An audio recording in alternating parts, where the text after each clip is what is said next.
Essa noite, eu meditando durante os últimos 2 dias, que eu ministrei aqui domingo também, procurando ao Senhor algum texto na Bíblia para a gente poder rabiscar e entender um pouco mais, me veio esse texto, e o que eu quero falar com vocês essa noite é que muitos de nós temos o intuito ou o desejo, muitas vezes, de vivermos, obviamente, o melhor de Deus para a nossa vida.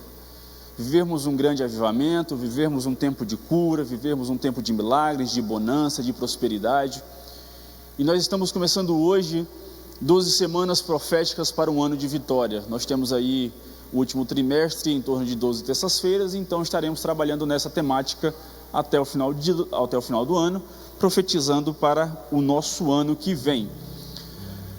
Mas nesse texto que nós vamos ler lá em 1 Reis, capítulo 18, caso você queira já ir abrindo, mas não precisa se levantar ainda.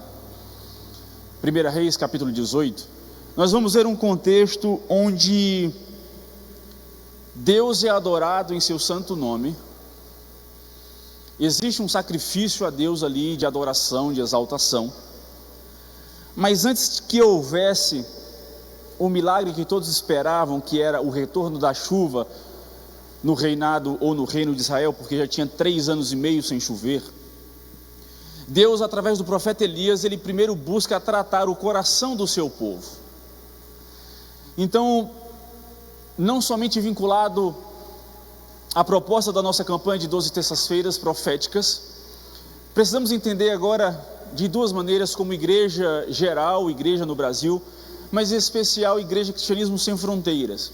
Algumas coisas para que Deus faça em nosso meio, como igreja, aqui em Feira de Santana, aqui em nosso meio, na minha casa e na sua casa, em nossa comunidade, precisaremos primeiro tratar e limpar o nosso coração, limpar o nosso altar, limpar a nossa vida, para que o fogo dele caia no meio de nós. E quando eu digo fogo, não somente avivamento, mas tudo aquilo que vem a partir aquilo que vem da presença de Deus à nossa vida, à nossa casa, à nossa família.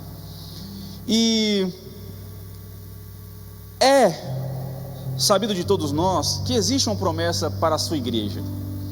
Existe uma promessa de santidade, existe uma promessa de avivamento, existe uma promessa de poder sobre todos nós.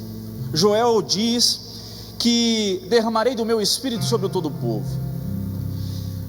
Jovens, os vossos filhos, as vossas filhas profetizarão, os vossos velhos terão visões, sonhos, e os vossos jovens terão visões. E ele diz assim: e todos a esses quantos o Senhor chamar, toda essa promessa virá também sobre todos aqueles que vierem a ser chamados no futuro, ou ao longo do tempo, até que Jesus volte. Portanto, todos nós devemos crer que haverá um tempo, ou chegará o tempo em que nós viveremos essa promessa. Haverá o tempo que todos nós viveremos essa promessa. Um tempo onde todos nós teremos intimidade, ou todos nós, a ponto de viver um relacionamento com Deus íntimo, viveremos esse privilégio de ter visões, de ter sonhos, de sermos de fato em ação, homens e mulheres que colocam em prática o reino de Deus aqui na terra. Mas para isso, como eu falei com vocês, é necessário primeiro uma limpeza do nosso altar, uma limpeza do nosso coração, uma limpeza da nossa mente, uma limpeza da nossa vida, da nossa casa, daquilo que somos e temos. Como eu falei domingo, se formos olhar o histórico que eu sempre prego aqui, eu sempre trago um pouco da ação prática da nossa vida do dia a dia, daquilo que nós devemos fazer toda vez que acordamos, toda vez que almoçamos, toda vez que estamos em nosso trabalho, em nossa família, ao dormir, ao descansar. Porque a vida cristã nada mais é do que a conversão a Cristo como nosso Senhor e Salvador da nossa vida, mas a aplicabilidade, a ação, a vida prática, literal em nossa vida. Porque não existe uma confissão de fé, como falamos domingo, sem uma vida prática. A Bíblia diz que uma confissão de fé da boca para fora, sem estar firmada em nossa prática, somos iníquos, filhos da maldade. Por quê? Porque falamos, mas não vivemos, ou vivemos, mas não falamos. Isso nós falamos domingo. E nesse texto hoje, 1 Reis, capítulo 18, nós vamos ler do versículo 22,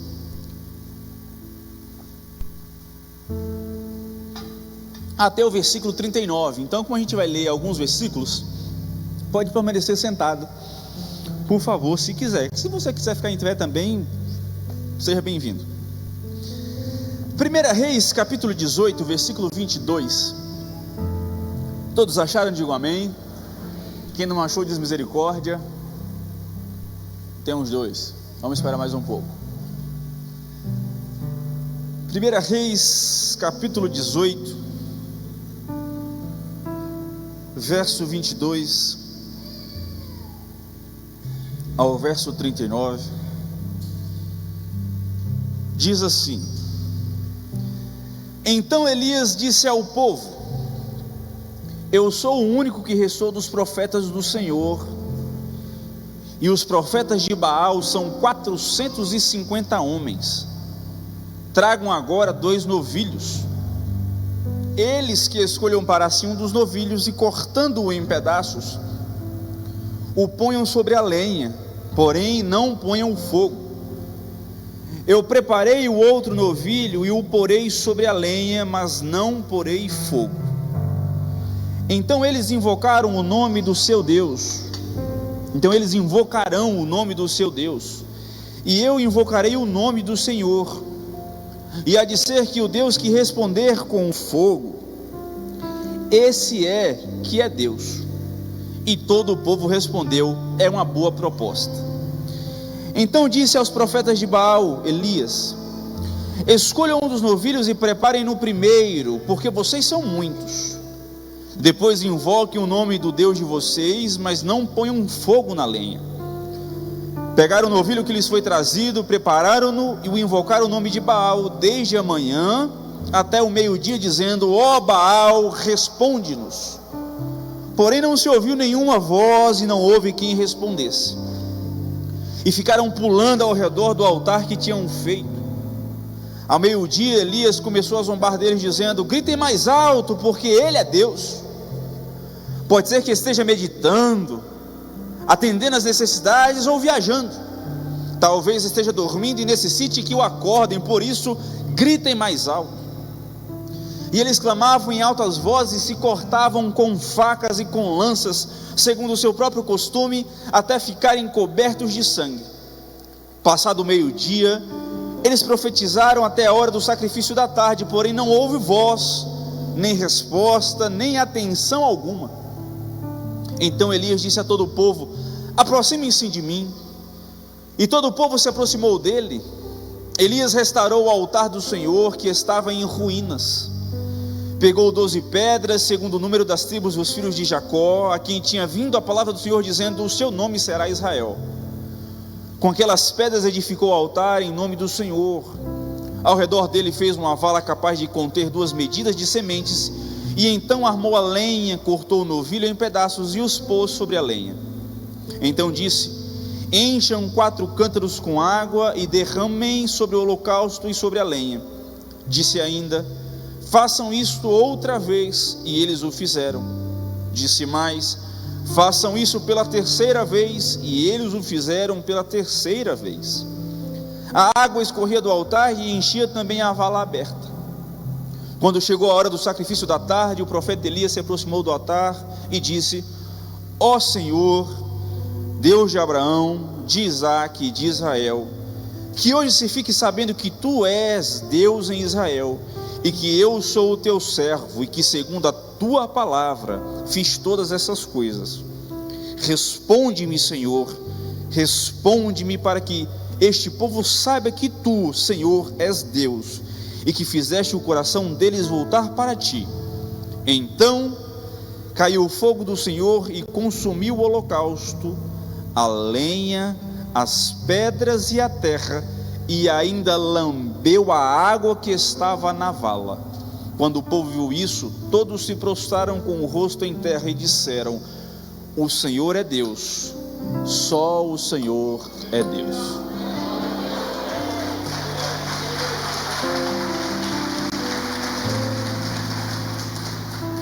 Pode tomar seu assento, quem se levantou. Se você puder, quando chegar em casa, lê esse texto de novo, bem devagar, e perceba quão lindo é toda uma nação se curvando e declarando: só o Senhor é Deus. Tecnicamente é o suficiente. Na minha cabeça aqui, agora a gente pode orar e ir para casa. Se a gente compreender que só o Senhor é Deus e viver com o rosto em pó, adorando o seu nome, podemos ir para casa, ir para a rua, evangelizar e ganhar almas para Jesus. Se a gente compreender que só o Senhor é Deus, toda picuinha serve para nada. Se compreendemos que só o Senhor é Deus, toda desavença, toda chateação, toda briga, toda confusão, toda inveja, toda fofoca, simplesmente recobra-se o seu valor, que é nada, porque só o Senhor é Deus, e só isso é o suficiente para guiar a nossa vida. Mas, como estamos em fase de construção da nossa vida cristã, vamos compreender mais um pouco que o Senhor é Deus nesta noite. No contexto aqui geral, estava sem chover na terra havia 3 anos e meio, e Acabe e todo o povo de Israel esperava que Elias agora refizesse a sua ordem, porque Elias falou com toda ousadia que não haveria chuva sobre a terra, e Deus confirmou que não haveria, e tem 3 anos e meio sem chover. Agora está na conta de Elias, agora tu ora, porque ou Baal faz chover ou Deus faz chover. Eu acho interessante porque Deus se permite entrar em um jogo de competição. Deus permite que Elias diga: vamos fazer um jogo aqui, se quem ganhar é Deus, e o outro não serve para nada. E Elias coloca Deus nessa disputa, e Deus permite. Então Acabe e o povo de Israel esperava que Elias agora retomasse sobre a terra a chuva, porque estava tudo em seca. Eles esperavam que os milagres pudessem voltar, que as coisas boas pudessem voltar, que o tempo bom pudesse voltar. Mas o coração do homem às vezes é tão duro, que nem com 3 anos e meio de fome ele entende que se deve voltar a Deus após se vier somente milagre. O homem é tão duro que ele poderia falar bem assim: não fez nada além da própria obrigação. Então é por isso que antes de voltar a chuva, antes de voltar o tempo de bonança, antes de voltar o tempo bom sobre o povo, Elias precisa restaurar o coração do povo.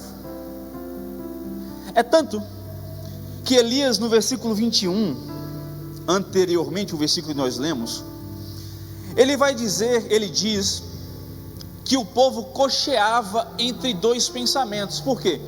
Porque as pessoas adoravam a Baal para agradar Jezabel e Acabe, e quando era oportuno o povo adorava a Deus. Então não é que havia um povo que adorava a Baal e havia um povo que adorava a Deus, não, eram os próprios israelitas que adoravam a Baal quando era oportuno e adoravam a Deus quando era oportuno. Me parece muito com o nosso tempo, onde nós buscamos a Deus quando é oportuno e deixamos Deus de lado quando é oportuno buscar outra opção. É tanto que esse contexto aqui é muito favorável a nós, nos identificamos, porque buscamos a Deus quando precisamos de milagre, quando precisamos de cura, quando precisamos de uma intervenção divina, onde diz somente Deus. A gente lembra do endereço, a gente lembra do nosso secreto quando diz só Deus. Mas quando ainda é necessário, ou quando ainda a nossa força é suficiente, a gente vai pela nossa própria força. Quando a gente pode escolher, a gente escolhe sem pedir a opinião de Deus, qual é a vontade dele sobre a nossa vida. Quando a gente quer escolher a nossa vontade, a gente não se preocupa muito com a vontade de Deus, até porque a minha vontade seja feita a minha própria. E é exatamente isso que Elias está dizendo, que vocês israelitas estão cocheando, vocês estão saltando entre 2 pensamentos, entre 2 deuses. Isso não pode, porque Deus não divide o coração, Deus não divide o altar, Deus não divide o coração de ninguém. Então, vamos fazer o seguinte: se Baal fizer descer fogo do céu, ele é Deus. Mas se Baal não fizer e o Senhor Deus fizer, ele é o Senhor. Então, é cabível a nós nos perguntarmos se vamos buscar o milagre, a confiança aos homens, e se isso acontecer, vamos buscar somente aos homens? Porque me lembra muito do texto, quando Deus fala através do seu profeta, esqueci agora qual é o texto, onde diz assim: essa oferta de vocês aí, entreguem ao governador de vocês, entreguem ao líder de vocês, e se eles aceitarem, eu aceito.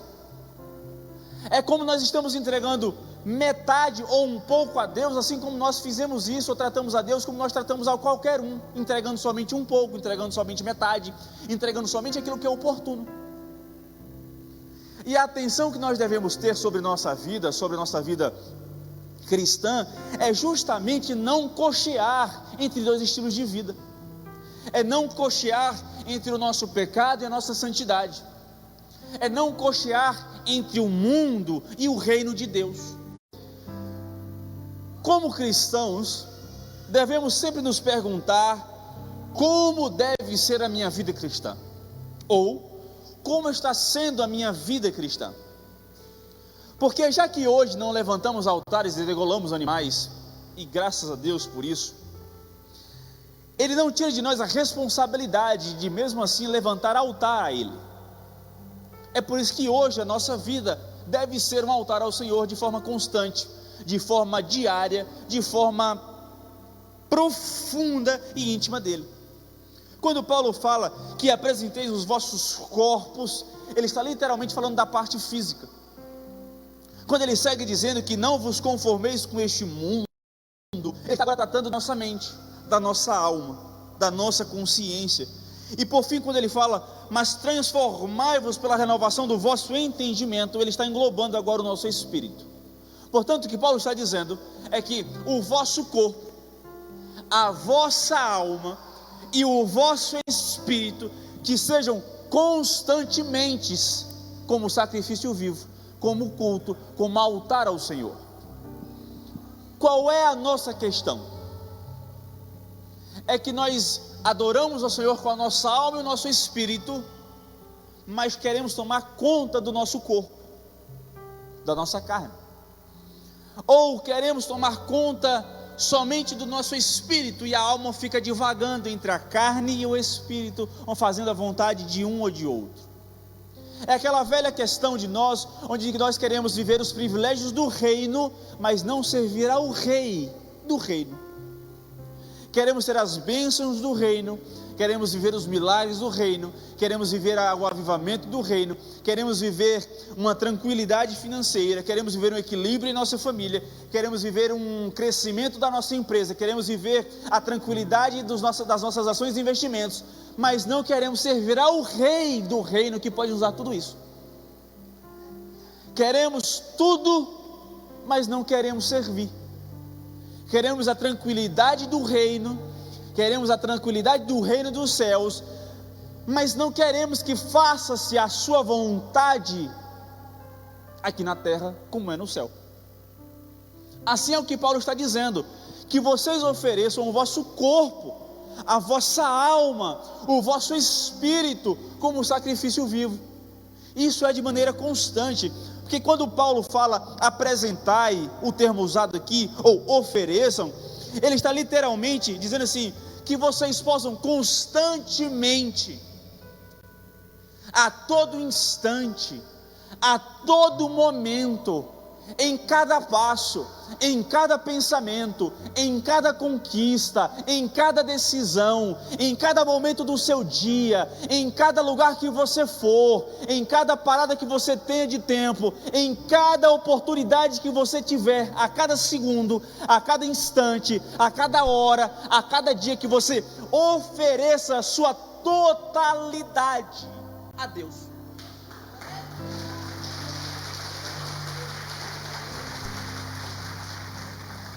E Deus não quer pessoas pela metade. Deus não quer pessoas que ofereçam quase tudo a Ele.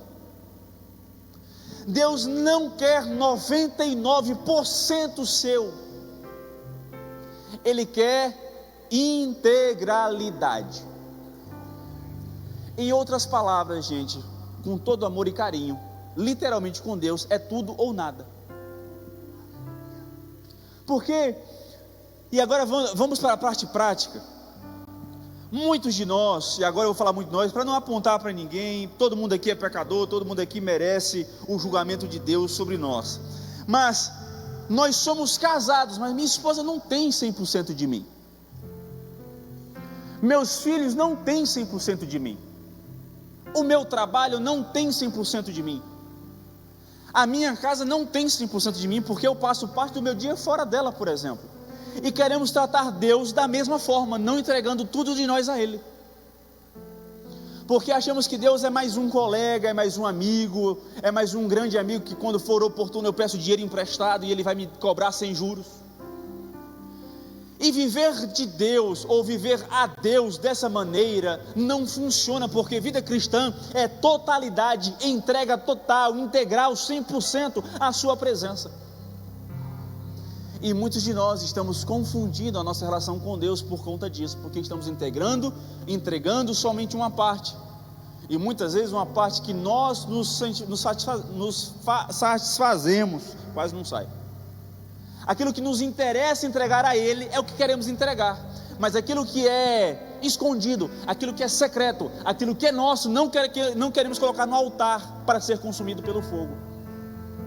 Porque fogo dói, fogo queima, fogo forja, fogo derrete a ponto de conseguir moldar a minha própria vontade. Nem todo mundo quer o fogo de Deus na vida.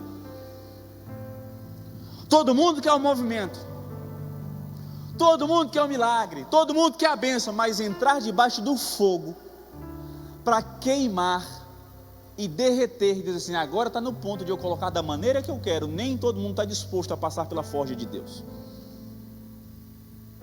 E fogo é bênção, porque com fogo Deus faz a sua vontade, mas o fogo fazendo a sua vontade em nós, requer de nós o sacrifício, de literalmente, abrirmos mão de tudo de nós, diante dele.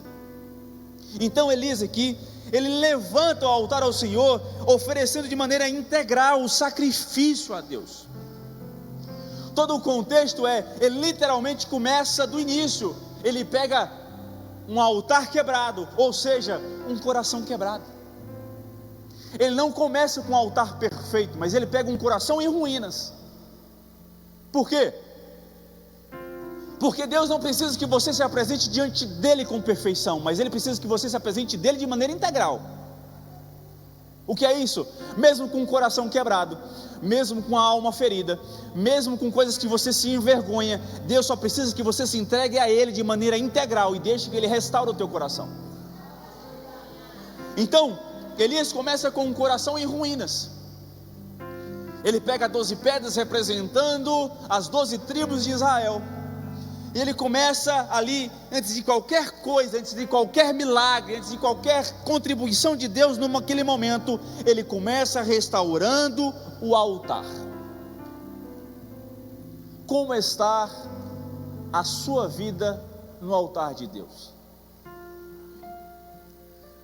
Se por algum acaso você pudesse julgar o seu próprio altar, como se fosse sendo entregue a você, imagine você se entregando o seu próprio sacrifício, a sua própria vida, você estaria satisfeito?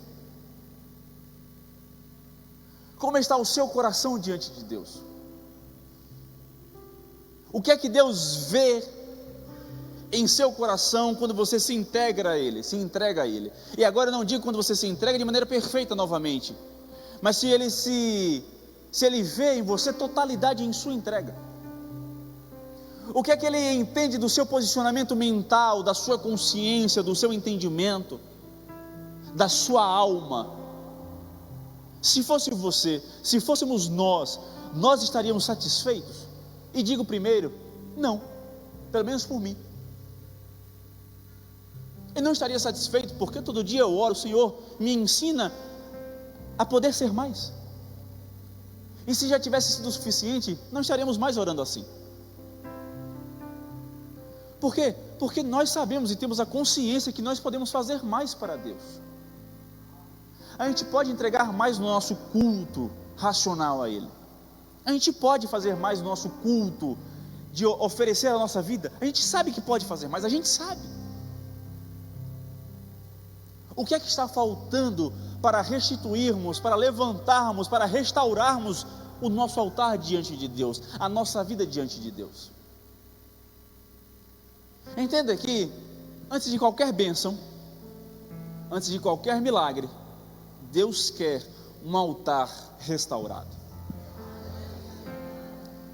Como está seu casamento?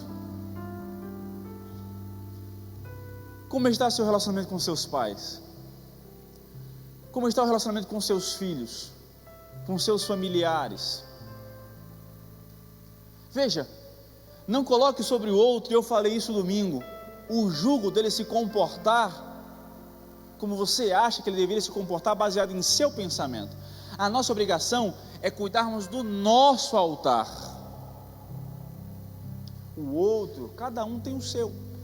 Cada um cuida do seu altar, cada um cuida do seu coração, porque cada um entregue o seu culto racional a Deus. Então, quando eu digo o seu relacionamento, é como é que está o seu coração para com o outro, não o outro para com você, porque o outro coração, Deus cuida. Mas agora nós aqui, e quem está pela internet, como está seu coração para com o outro, para com o próximo? Isso deve fazer pensar a nós, porque isso reflete muito quanto ao nosso altar diante de Deus, porque João diz: como posso amar alguém a quem não vejo, e odiar alguém a quem vejo? E olha que tem muita gente que dificulta esse versículo. Tem gente que faz questão de colocar em prática amar alguém que não vemos, porque a quem vemos a gente tem vontade de odiar, e tem gente que facilita esse trabalho. Mas a graça de Deus requer de nós um altar que não dissemina esses sentimentos. Para mim, eu falei domingo, ser cristão é uma tarefa árdua, porque a Bíblia diz que é uma porta estreita e um caminho estreito. Não é uma avenida larga onde a gente entra com os nossos sentimentos, os nossos egos, os nossos pensamentos. Precisamos abrir mão de tudo para a restauração do nosso altar. Precisamos abrir mão dos nossos sentimentos ruins para a restauração do nosso altar. Precisamos abrir mão da nossa própria vontade para a restauração do altar a Deus. Mas vamos seguir. Vamos aprender mais com Elias. Elias, nos versículos 32 e 33, o texto diz: com aquelas pedras edificou o altar em nome do Senhor. Ao redor dele fez uma vala capaz de conter 2 medidas de sementes, e então armou a lenha. Cortou o novilho em pedaços e os pôs sobre a lenha. Veja, o que nós aprendemos aqui com Elias é que Elias tem todo o cuidado na construção do seu altar, na disposição da vala, do corte do novilho, do pôr sobre a lenha. E me lembro que, como em Gênesis, quando Abraão subiu com tudo, mas Isaac fala: pai, onde é que está o cordeiro? E ele fala assim: filho, Deus proverá para si o cordeiro. Aqui Elias, ele arruma o altar, ele arruma a vala, ele coloca água na vala, ele dispõe a lenha, ele corta o novilho, mas falta o fogo. E nós vamos entender que Deus proverá para si o fogo. Isso indica que aquilo que é da parte de Deus, Deus provê. Daquilo que requer de nós, devemos dar o nosso melhor. E o que é dar o nosso melhor? Não posso explicar com profundidade a vocês, porque eu ainda estou tentando entender. Mas, de maneira sucinta, dar o nosso melhor, na minha cabeça, não é aquele cara folgado que acha que já fez o suficiente. Não é o mediano. é aquele que entende que pode fazer mais e faz. É saber que eu tenho capacidade de andar 1 milha, mas eu consigo 2, então por que não 2? Eu posso fazer o meu melhor a Deus, por que eu não faço? Porque eu só faço o suficiente. Porque nós aprendemos, e isso é culpa do nosso sistema de educação desde o início, dos nossos pais de escola, que a média é o suficiente para passar. Eu era tão assim, que eu passava o ano todinho sem estudar direito, porque eu sabia que se eu tirasse a média na recuperação, eu passava igual a todo mundo que estudou o ano inteiro. Então o que é que eu fazia? E aqui é um testemunho meu, tá? Ninguém repete isso não, por favor. Mas o que é que eu fazia? Eu vou curtir o ano inteiro, vou brincar, vou filar a aula, vou jogar durante a aula, vou jogar bola, vou pular o muro da escola antes do horário, pelo amor de Deus, não conta isso para ninguém. No final do ano eu vou ter 15 dias de aula, eu dou um tiro de 100 metros, tiro a média e passo igual a todo mundo, e ano que vem todo mundo se encontra. Era o que eu fazia. Mas você percebe que quando você vive na média, muita coisa dá errado. Porque na escola, entre aspas, até funciona, mas não funciona muito não. Mas você não pode ser a média no seu casamento, porque sempre vai ter um pedaço sobrando. Quando alguém dá 10 e o outro vive na média, uma coisa dá errado. Quando você é na média com seus filhos, eles vão crescer na média também. Quando os seus pais são na média em sua criação, você começa a viver na média também. Por quê? Porque você aprendeu que na média funciona, então você apenas vive na média. Você entende que eu posso vir para o culto, levantar uma mão para o céu, mas o domingo é suficiente, a terça-feira é suficiente, e o resto da semana eu vivo na média, porque semana que vem eu vou me abastecer no culto. Eu não preciso ler a Bíblia, porque o pastor vai ler. Eu não preciso ler quando eu chegar em casa, 1 Reis, capítulo 18, versículo 22 a 39, e meditar na palavra, buscar entender, porque o pastor já pregou, eu não preciso ler mais sobre isso. A gente vive na média o tempo inteiro. E o que Deus espera de nós é justamente não sermos na média, mas entregarmos o nosso melhor em seu altar.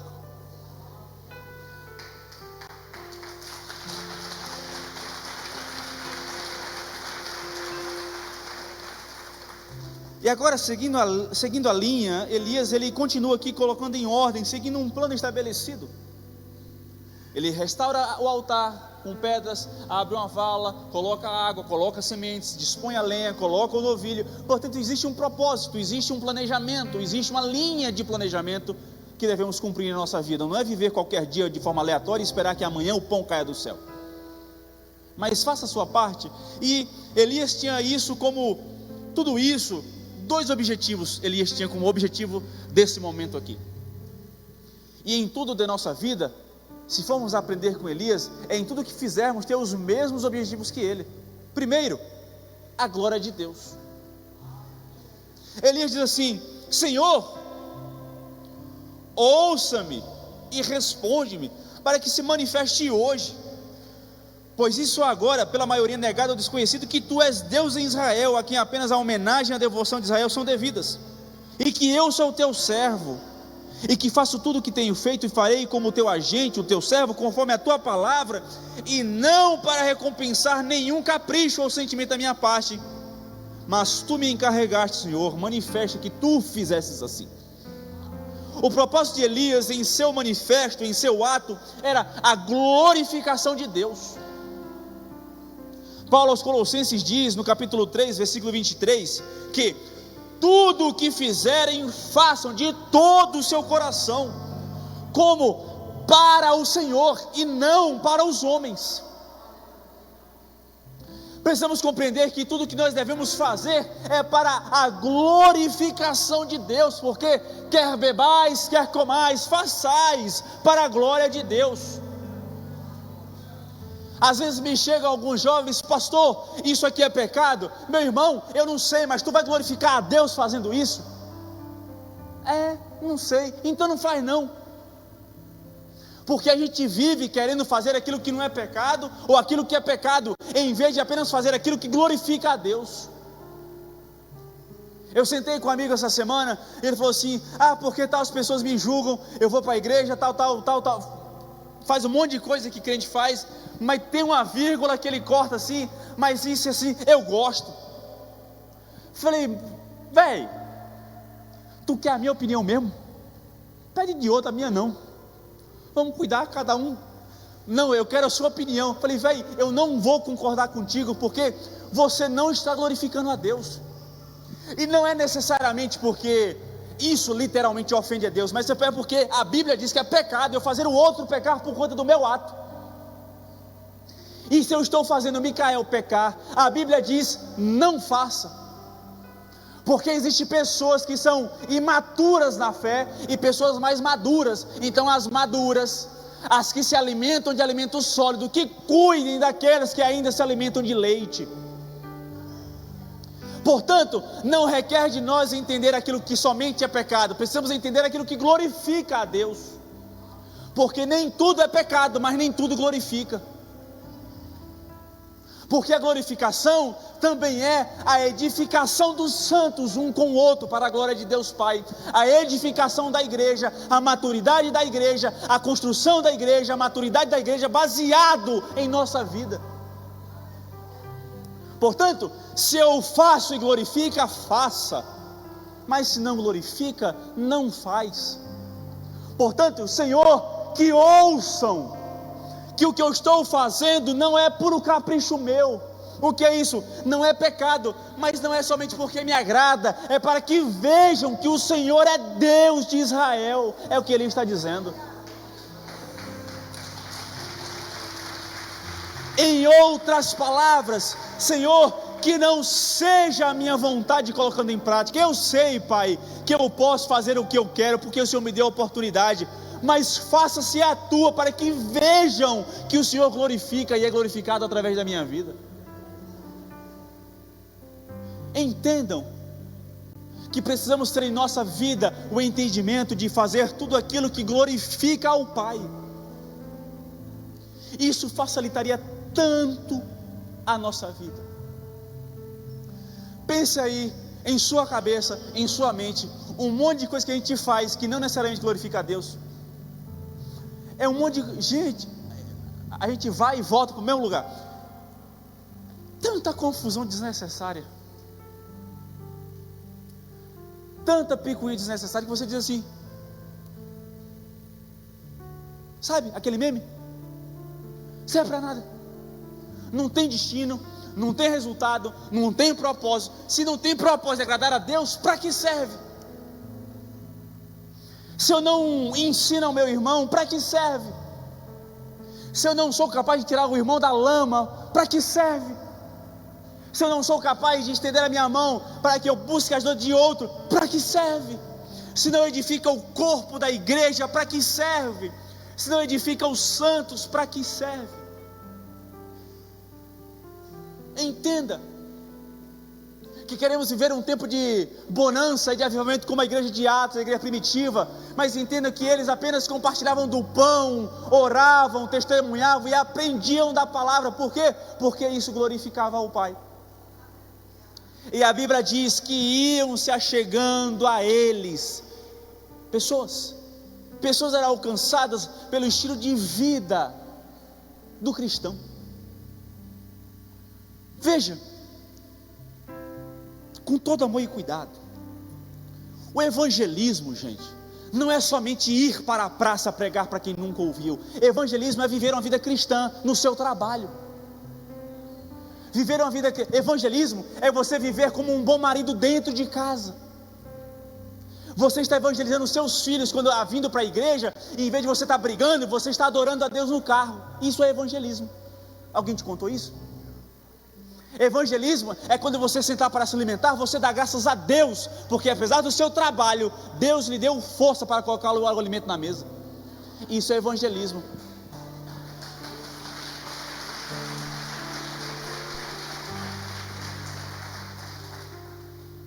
Fazer o melhor a Deus e glorificar a Deus, por exemplo, para concluir essa parte, é quando você falando com o seu chefe, você é todo educado, e quando você desliga o telefone, Você esculhamba ele porque você não gostou da ordem que você ouviu. Aí pense comigo, ninguém está te vendo, você está lançando palavras. Que tipo de cristão você lança palavras sobre alguém porque você não concordou? Desde quando? Imagine agora você fazendo isso aqui, sendo todo educadinho e mal criado quando desliga, e teu filho está atrás no banco de carro de trás aqui, ó, escutando tudo. O que é que ele vai aprender? Vocês entendem que isso também é evangelismo, e isso é dar o melhor a Deus e glorificar a Deus? Vocês entendem que isso aqui, ó, essa parcela aqui do nosso dia, se a gente for dividir em horas, é a mínima da semana? A gente vai ficar aqui hoje 2 horas. Quem vem 2 cultos na semana, fica 4 horas na semana dentro da igreja. O resto, gente, é a vida. Não dá para ser crente só aqui dentro, não. Tem que ser no quarto, sozinho ou acompanhado. Tem que ser em casa, tem que ser no trabalho, tem que ser na faculdade. As pessoas precisam ver em você o reflexo da presença de Deus, e dessa maneira você glorificará ao Senhor em tudo. Glória a Deus. Veja, agora Elias oferece um sacrifício a Deus sem artifícios.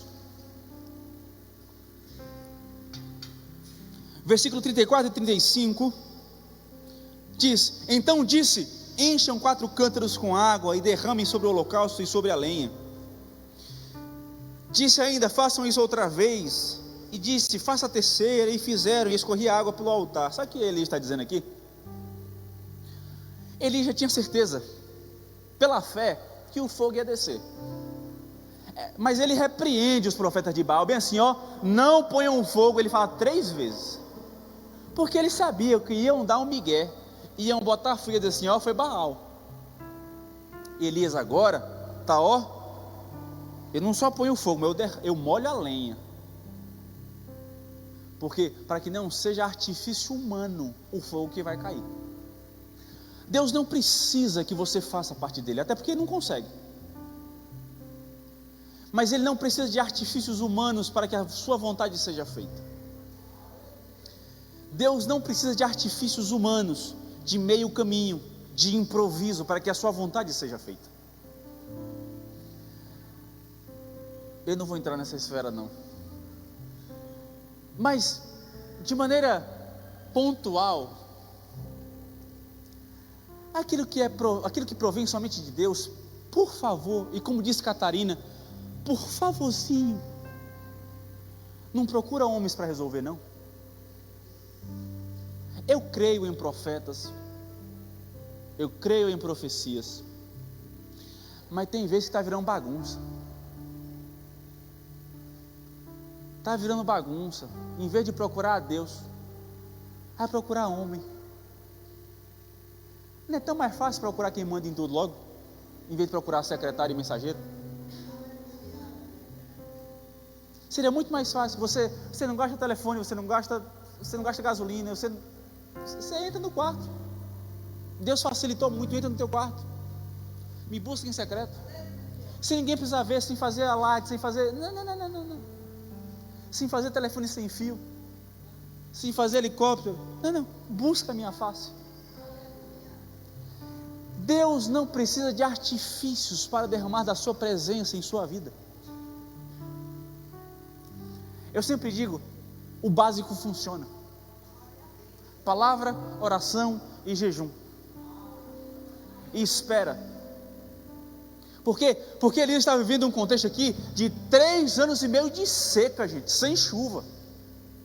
Elias diz no início: são 450 profetas de Baal, e eu sozinho.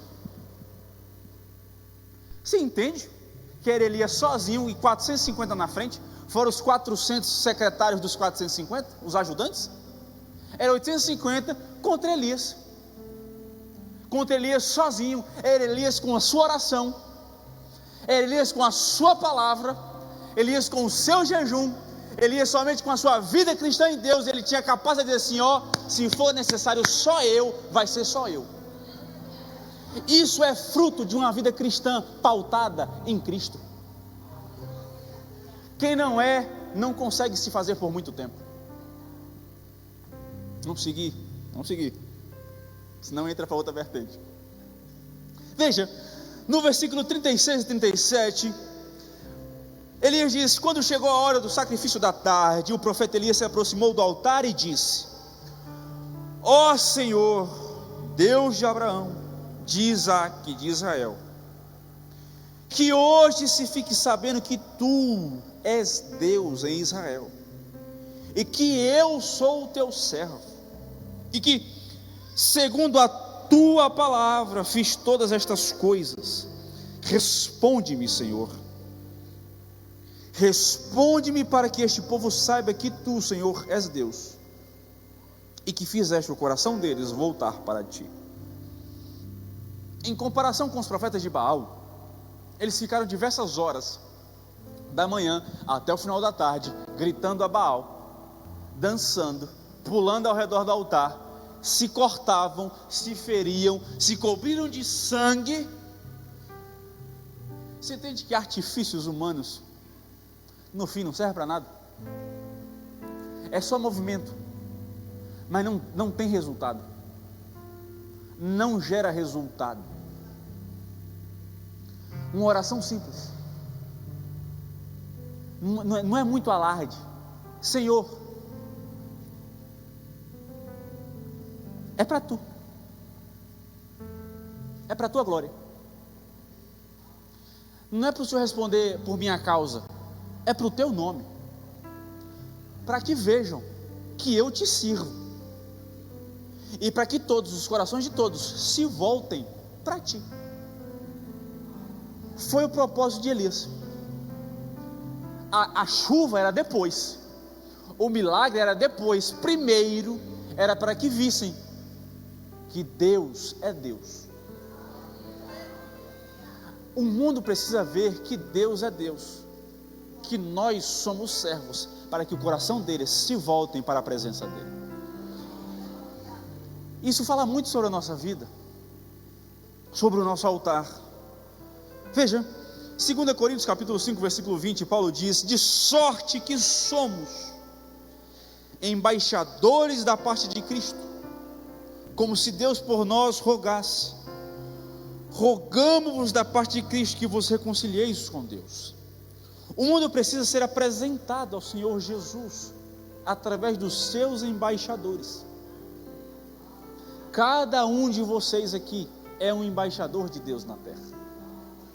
Isso não é chavão, isso não é frase de efeito, isso é 2 Coríntios capítulo 5, versículo 20, é a palavra de Deus. De maneira que vejam que por Deus roga cada um aqui, Deus roga por cada um de nós. Para quê? Para que da parte de Cristo, através dos seus embaixadores, que vós se reconcilieis com Deus. Como Elias, é para a tua glória, que nós somos o teu servo, para que o coração deles se voltem para a tua presença. É o que Paulo está dizendo, que nós somos embaixadores, para que o mundo seja reconciliado com Deus, através de nós. Nós somos o caminho, nós somos a ponte, nós somos os dispenseiros da mensagem, nós somos os embaixadores, nós somos os garçons do evangelho para o nosso tempo. Precisamos compreender o privilégio de servir a Deus. Elias, ele não se comporta como aqueles 450 homens, ele simplesmente era um homem decidido a alegrar, e se alegrava em servir a Deus, porque ele declara que todos devem ver que eu te sirvo. Cá para nós aqui, vamos trazer para nós, quantos sabem que você serve ao Senhor? E quantos se orgulham de dizer: eu sirvo ao Senhor? Porque não vou entrar no mérito, mas a gente sabe que todo mundo se orgulha de alguma coisa. Outras religiões, outros pensamentos, outras filosofias. Nós vemos pessoas que batem no peito, coloca na bio do Instagram, no status do WhatsApp, veste camisa, bota boné, marca, bota pendurado, bota na pele, enfim. Mas tem uma porção que se esconde, quer ser mais tudo me foi colocado diante de mim, eu não quero parte. Assim como me foi entregue tudo, tudo eu vou consumir. E o texto diz: quando o povo viu isso, todos se prostraram com o rosto em terra e disseram: o Senhor é Deus, só o Senhor é Deus.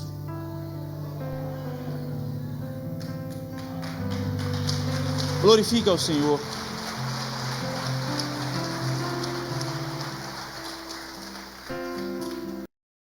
Quando nós temos vida que é levantada como altar diante de Deus, de maneira genuína, de maneira integral, de maneira verdadeira, com o coração contrito e quebrantado diante dele, assim então viveremos milagres. A gente não deve se comportar somente como aqueles que anseiam a chuva depois de um tempo de seca. O tempo de seca naquele povo ali não era castigo, era tempo de restauração, era tempo de tratamento. Nem toda seca é o diabo, nem toda tempestade é Satanás, nem todo deserto é os demônios. Tem coisa que é da parte de Deus para restaurar a nossa vida com um altar em sua presença. Isso é muito interessante, porque nós colocamos na conta do diabo coisas que não é dele. Às vezes o diabo está do outro lado, se preocupando com outras coisas, a gente está colocando na conta dele aquilo que nós estamos vivendo, e às vezes falta de nós o discernimento de entender que é um tempo de Deus para a nossa vida, para restaurarmos o nosso coração diante dele. Portanto, baseado naquilo que nós temos para a nossa igreja, para o ano que vem, uma vida de bênçãos, uma vida de privilégios, uma vida de bonança, uma vida de milagres, seja em qualquer âmbito da nossa vida, precisamos primeiramente compreender: é necessário restaurar a nossa vida como altar diante de Deus. Amém? Curve sua cabeça. Senhor Deus, Pai que estás nos céus, estamos em Tua presença para Te louvar, Te agradecer e Te engrandecer, Pai. Declarar que Tu és o nosso Deus, o nosso Senhor, Senhor da nossa vida, da nossa casa, aquilo que somos e temos. E nesta noite, Pai, como igreja reunida em Tua presença, em Teu santo nome, diante de Ti, Senhor, nos permita primeiro Te pedir perdão pelos nossos pecados. Tantos pecados, tantos pensamentos, tudo aquilo que nos tira da Tua vontade, que nos afasta do Teu caminho, que nos afasta do Teu plano, que nos afasta, Senhor, do Teu propósito. Perdoa-nos, Senhor, pela nossa falha, pelas nossas concupiscências, pelos nossos desejos egoístas, Pai. Que possamos, Senhor, compreender a Tua mensagem, a mensagem que nos diz e que nos ensina que devemos restaurar o nosso altar diante de Ti, que nos ensina que devemos ser integrais e completos diante da Tua presença, que não é um terço, que não é metade, que não é quase tudo, mas é tudo diante da Tua presença, que é tudo diante do Teu altar, que é tudo diante da Tua face, que é a nossa família, que é a nossa finança, que é a nossa saúde, o nosso físico, a nossa alma, o nosso espírito, de maneira completa, tudo que abrange a nossa vida está diante do Teu altar, Senhor. O nosso casamento, os nossos filhos, o nosso trabalho, a nossa empresa, o nosso emprego, os nossos investimentos, tudo aquilo que requer de nós o nosso esforço, está colocado diante do Teu altar, Pai. Que possamos compreender que nesta terça-feira, profetizando sobre janeiro, que nós profetizaremos, Senhor, um ano de bênçãos, um ano de prosperidade, um ano de crescimento em Tua presença, Pai. Que possamos compreender um ano, Senhor, que nós iremos crescer ainda mais em paz, em tranquilidade, em verdes pastos, mas ainda em Tua presença. Não nos permita nos perdermos no caminho, Pai, de crescimento e nos afastarmos da Tua presença, mas compreender que tudo provém do altar diante de Ti. Que assim Te louvamos e Te agradecemos em Teu nome. Amém e amém.